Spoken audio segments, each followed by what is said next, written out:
दोस्तों, योग भारत के सबसे प्रमुख सांस्कृतिक निर्यातों में से एक है। यह सिर्फ पोज और ध्यान से कहीं अधिक है। इस लेख में आप योग इसके ऐतिहासिक उपयोग के बारे में सब कुछ जान सकेंगे। यूपीएससी के दृष्टिकोण से सबसे महत्वपूर्ण बात यह है कि इस लेख में आपको इसके बारे में भी जानकारी दी जाएगी। भारतीय प्रतिष्ठान द्वारा योग को एक सॉफ्ट पावर के रूप में कैसे उपयोग किया जाता है। नमस्कार दोस्तों, मैं हूँ आपका छोटा भाई केशव। बहुत बहुत स्वागत है आपका हमारे YouTube channel CL noble story में। अपने भाई को सपोर्ट करें, लाइक शेयर और सब्सक्राइब करें। अपने भाई केशव का आशीर्वाद कमेंट बॉक्स में देते रहें। भाइयों, योग क्या है? योग आध्यात्मिक, शारीरिक और मानसिक प्रथाओं का एक समूह है जिसकी उत्पत्ति प्राचीन भारत में हुई थी। योग का शाब्दिक अर्थ है जोड़ना। योग शारीरिक व्यायाम, शारीरिक मुद्रा, आसन, ध्यान, सांस लेने की तकनीकों और व्यायाम को जोड़ता है। इस शब्द का अर्थ ही योग या भौतिक का स्वयं के भीतर आध्यात्मिक के साथ मिलन है। यह सार्वभौमिक चेतना के साथ व्यक्तिगत चेतना के मिलन का भी प्रतीक है, जो मन और शरीर, मानव और प्रकृति के बीच एक पूर्ण सामंजस्य का संकेत देता है। योग के अभ्यास का उल्लेख ऋग्वेद और उपनिषदों में से मिलता है। पतंजलि का योग सूत्र 2री शताब्दी ईसा पूर्व योग एक आधिकारिक ग्रंथ है और इसे शास्त्रीय योग दर्शन का एक मूलभूत ग्रंथ माना जाता है। आधुनिक समय के दौरान और विशेष रूप से पश्चिम में योग को बड़े पैमाने पर शारीरिक व्यायाम के साथ साथ ध्यान और मुद्राओं के रूप में अपनाया जा रहा है। हालांकि योग का उद्देश्य स्वस्थ मन और शरीर से परे है। योग की उत्पत्ति। योग की उत्पत्ति सटीक समय अवधि पर कोई सहमति नहीं है। कुछ शोधकर्ताओं का मानना है कि इसकी उत्पत्ति सिंधु घाटी सभ्यता की अवधि के दौरान हुई। कुछ का कहना है कि यह योग पूर्वी भारत में पूर्व वैदिक युग से उत्पन्न हुआ था। कुछ विशेषज्ञों का मानना है कि इसकी उत्पत्ति वैदिक युग में हुई थी। फिर भी अन्य लोग श्रमण परंपराओं की ओर इशारा करते हैं। मोहनजोदड़ो से प्राप्त पशुपति मोहर से पता चलता है कि एक आकृति मूल बंधासन योग में बैठने की मुद्रा में बैठी हुई है और इसलिए कुछ शोधकर्ताओं इसे सिंधु घाटी मूलभूत के योग के प्रमाण के रूप में देते हैं। प्रारंभिक बौद्ध ग्रंथ, मध्य उपनिषदों, भगवद गीता आदि में योग की व्यवस्थित व्याख्या की गई है। आधुनिक युग में रामकृष्ण परमहंस योगानंद, स्वामी विवेकानंद, रमन महर्षि आदि गुरुओं ने पूरे विश्व में योग के विकास और लोकप्रिय बनाने में योगदान दिया। योग शब्द का सर्वप्रथम प्रयोग ऋग्वेद के एक श्लोक में प्रातः काल में उगते हुए सूर्य देव के लिए हुआ है। हालांकि ऋग्वेद में यह उल्लेख नहीं है कि यौगिक अभ्यास क्या थे। योग के अभ्यास के शुरुआती संदर्भों में से एक बृहदारण्यक उपनिषद में पाया जा सकता है, जो पहले उपनिषदों में से एक है। हालांकि योग शब्द समकालीन समय के समान अर्थ के साथ कथा उपनिषद में पाया गया है। पतंजलि का योग सूत्र संस्कृति में लिखे गए लगभग 195 सूत्रों या सूक्तियों का संग्रह है। इसकी रचना ऋषि पतंजलि ने योग पर पिछले कार्यों और पुरानी परंपराओं पर चित्रण करते हुए की थी। इसकी रचना 500 ईसा पूर्व और 400 ईसा पूर्व के बीच मानी जाती है। इस ग्रंथ में पतंजलि ने योग को 8 अंगों अष्टांग के रूप में वर्णित किया है। वे यम, समय, संयम, नियम पालन, आसन योग, आसान, प्राणायाम, श्वास नियंत्रण, प्रत्याहार, इंद्रियों का वापस लेना, धारण, एकाग्रता, ध्यान और समाधि अवशोषण है। मध्ययुगीन काल के दौरान इसका अनुवाद लगभग 40 भारतीय भाषाओं और अरबी और पुरानी जावानीज में भी किया गया था। योग सूत्र को आधुनिक समय में लगभग भुला दिया गया था, जब तक कि स्वामी विवेकानंद जी ने इसे पुनर्जीवित नहीं किया और इसे पश्चिम में ले गए। योग को लोकप्रिय बनाने में स्वामी विवेकानंद जी की भूमिका पिछले करीबन 100 वर्षों में योग को वैश्विक स्तर पर एक विशिष्ट पहचान मिली है और इसका पूरा श्रेय स्वामी विवेकानंद जी को दिया जाता है। विवेकानंद जी का राजयोग को योग का पश्चिमी देशों में लोकप्रिय बनाने में महत्वपूर्ण कदम माना जाता है। स्वामी विवेकानंद के साथ योगानंद, श्री अरबिंदो आदि ने भी योग को विदेशी धरती पर लोकप्रिय बनाने में महत्वपूर्ण भूमिका निभाई थी। स्वामी विवेकानंद जी एक शानदार वक्ता होने के साथ साथ अध्यात्म की भी गहन समझ रखते थे। उन्होंने पूर्व और पश्चिम के बीच सांस्कृतिक और आध्यात्मिक आदान प्रदान को सुविधाजनक बनाने के महत्वपूर्ण प्रयास किए।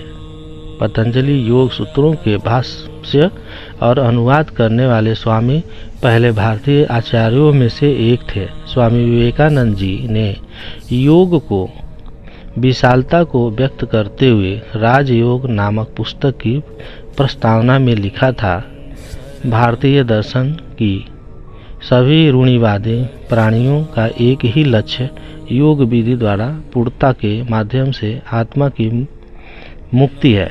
इसीलिए पश्चिम परंपरा में आज भी विवेकानंद जी के योग प्रचार का गहरा असर दिखाई देता है। उन्होंने योग के प्रति लोगों को आकर्षित करने के साथ साथ पश्चिमी लोगों में पतंजलि योग सूत्र सीखने के लिए गंभीर रुचि पैदा करने का काम किया था। पतंजलि योग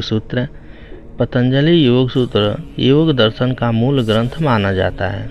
योग सूत्रों की रचना हजारों साल पहले पतंजलि ने की थी। पतंजलि योग सूत्र में चित्त को एकाग्र कर उसे ईश्वर में लीन करने का विधान है।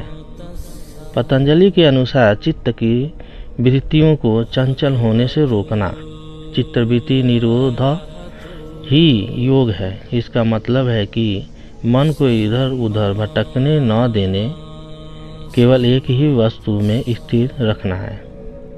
मध्यकाल में सर्वाधिक अनुदित किया गया प्राचीन भारतीय ग्रंथ योग सूत्र ही है। जानकारी के मुताबिक योग सूत्र का करीब 40 भारतीय और विदेशी भाषाओं में, इनमें प्राचीन जावा और अरबी भी शामिल है, में अनुवाद किया गया। पतंजलि योग सूत्र 12वीं से लेकर 19वीं शताब्दी तक एकदम लुप्त हो गया था, लेकिन श्री विवेकानंद जी और कुछ अन्य महापुरुषों की वजह से 19वीं और 20वीं और 21वीं शताब्दी में यह ग्रंथ पुनः प्रचलन में आया था। योग के प्रकार।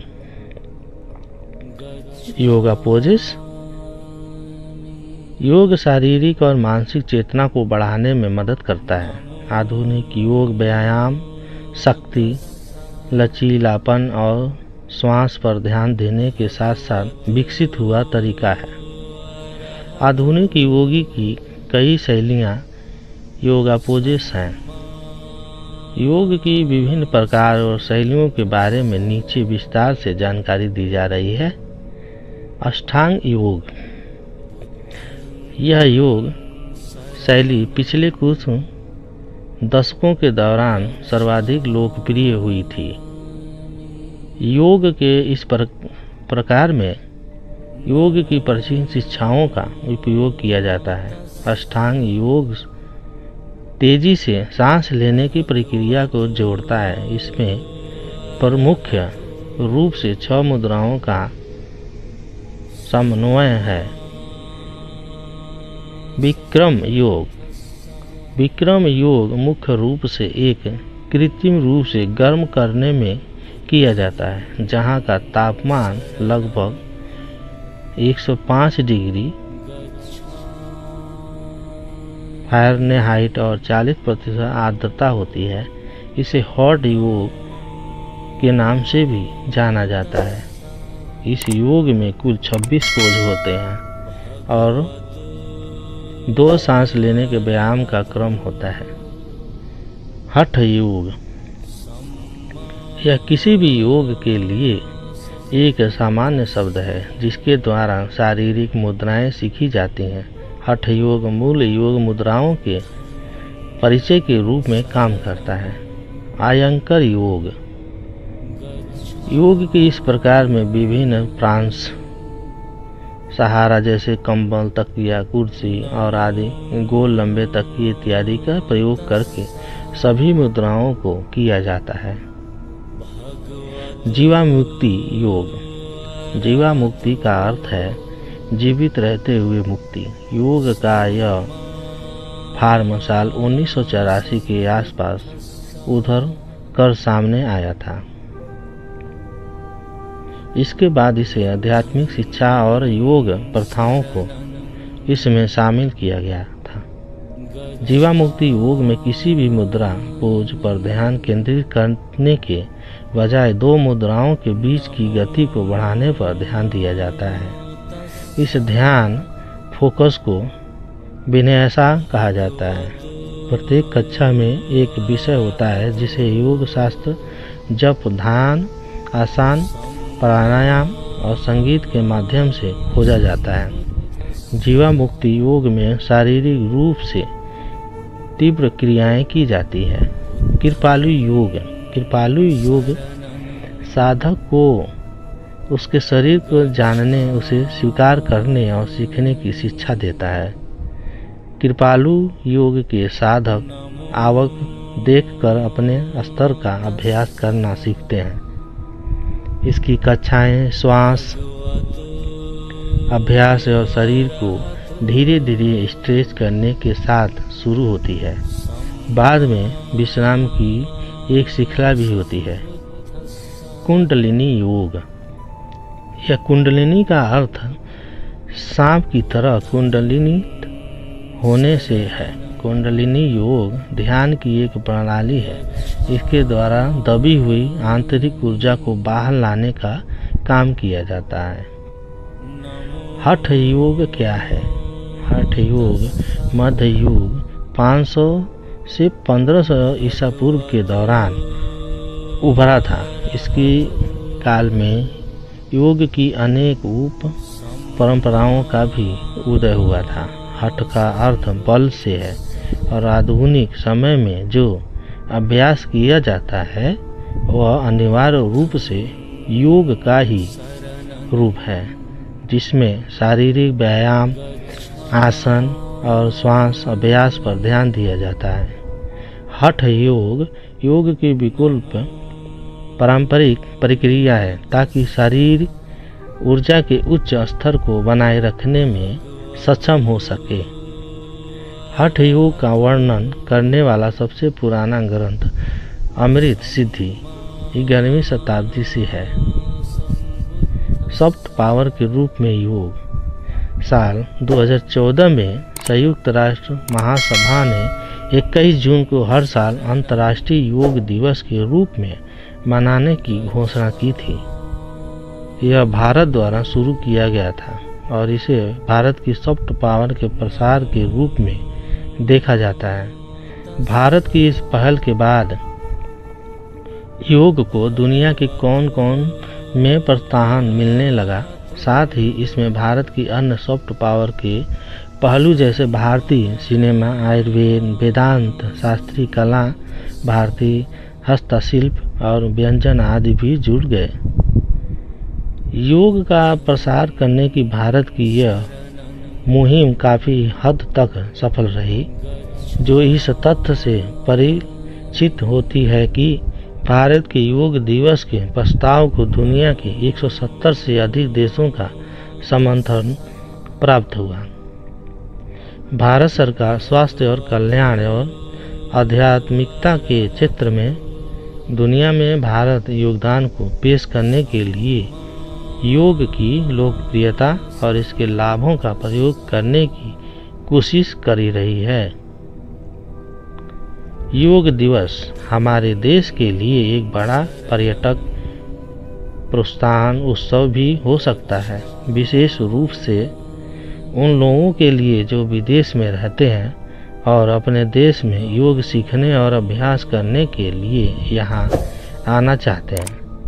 योग दिवस समारोह और इस दिशा में सरकार के प्रयासों के पीछे विचार यह है कि मानवता को योग दुनिया को भारत का उपहार स्वीकार करना चाहिए और उसका जश्न मनाना चाहिए। योग दिवस ने पूरी दुनिया में योग के प्राचीन भारतीय अभ्यास की लोकप्रियता को भी दुनिया के सामने दिखाया। अंतर्राष्ट्रीय योग दिवस हर साल 21 जून को मनाया जाता है। आपको बता दें कि 21 जून का दिन साल का सबसे बड़ा दिन होता है और योग भी मनुष्य को दीर्घायु प्रदान करता है, इसीलिए इस दिन योग दिवस मनाया जाता है। पहला योग दिवस 21 जून 2015 को मनाया गया था, जिसकी पहल भारत के प्रधानमंत्री नरेंद्र मोदी ने 27 दिसंबर 2014 को संयुक्त राष्ट्र महासभा में अपने भाषण से की थी। इसके बाद 11 दिसंबर 2014 को संयुक्त राष्ट्र के 177 सदस्यों द्वारा 21 जून को अंतर्राष्ट्रीय योग दिवस के रूप में मनाने के प्रस्ताव को मंजूरी दी गई थी। भारत के पीएम के योग दिवस के प्रस्ताव को 90 दिनों के अंदर ही पूर्ण बहुमत से पारित कर दिया गया था, जो संयुक्त राष्ट्र संघ में किसी भी प्रस्ताव के लिए सबसे कम समय है। हमें उम्मीद है आपने कुछ न कुछ ज़रूर सीखा होगा। अगर आपको अच्छा लगा है तो एक लाइक ज़रूर करें और अपने क्या सीखा हमें कमेंट करके ज़रूर बताएं। आप हमेशा खुश रहें। आपका हर दिन शुभ हो। धन्यवाद। दम्बे बुद्धाय। जय हिंद।